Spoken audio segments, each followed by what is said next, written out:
Situation kami, no? Sira ang aircon, yung central AC. Kahapon sobrang init. Ayaw umanda na itong outside unit. So chinek ko na yung taas, magana, kaso binoblow niya, mainit. Kasi ito ayaw niya ng bahay. And ano to, 3 years old tong unit na to. Tapos may power siya. Tinanggal ko yung panel, nakita ko may ilaw yung board. So without checking the electricity, no, wala tayong tester, bumili ako nito. Palitan natin yung capacitor. Hopefully gumana. Ito yung pinaka mura na pwede mong gawin na palitan na pyesa, no?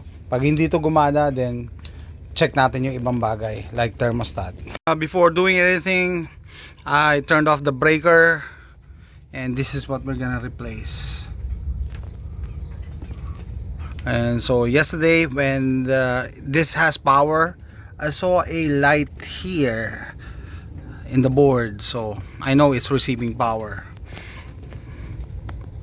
This is the original.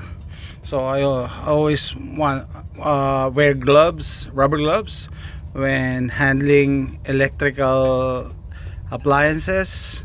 And this is the color coding: red on the right and left on the blue. New part is in.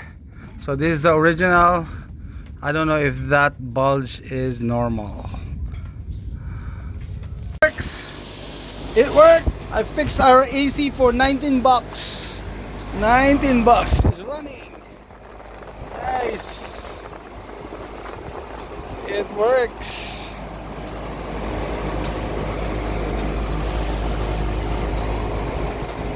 Is running. Nice. So it's the capacitor. It's the very first to go if you have a whole house AC. Gumana, ayan na. So kung may whole house AC kayo katulad nito, natutunan ko, no, yun ang unang nasisira, no? At saka yun yung, kahit hindi pa siya sira, yun yung una yung pwedeng i-try. Hindi naman tayo electrician, hindi naman tayo HVAC guy, no? Yun ang una kasi yun yung pinakamura. Tapos madali daw yung masira, naapektuhan siya ng thunderstorms pag may masamang panahon. Nagtaka lang ako kahapon, mainit pero siguro na madaling araw nag-thunderstorms. Ayan guys, gumagana na. Nice. $19 lang yung bili ko doon sa capacitor na yon. Sold na. Kahapon sobrang init. Gumamit kami ng window AC. Eh syempre, do this at your own risk, guys ha. Lalo na ngayon, muulan. Nagdala aeroplano. Kaya ako nag-rubber gloves ako eh. And then make sure nakapatay yung breaker. Patay breaker.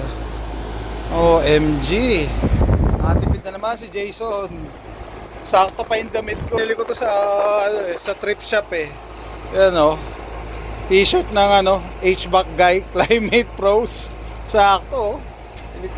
HVAC oh. Sakto.